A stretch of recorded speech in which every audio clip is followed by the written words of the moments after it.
যে বিরসা মুন্ডার জন্মদিন কিভাবে পালন হয়। হ্যাঁ, এখানে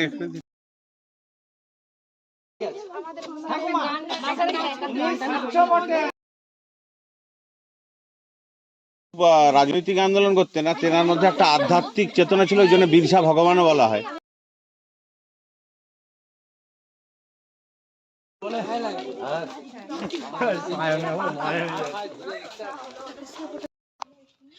দাদা কি করে, কাকু কি করে জিজ্ঞেস করে? আমি তো রাজমিস্ত্রি কাজ করি। আচ্ছা,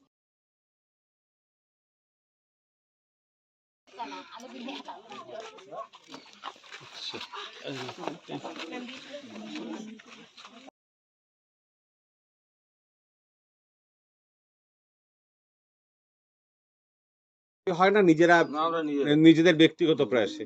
আচ্ছা, আপনাদের জাতিগত কোনো সংগঠন এখানে আছে?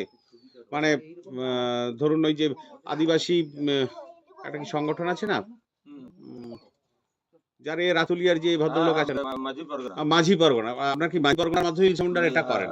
আচ্ছা, যে লোক হ্যাঁ, যে লোক ছিল সেই লোক তো আছে তো নেই। আচ্ছা, স্কুলে গেছে।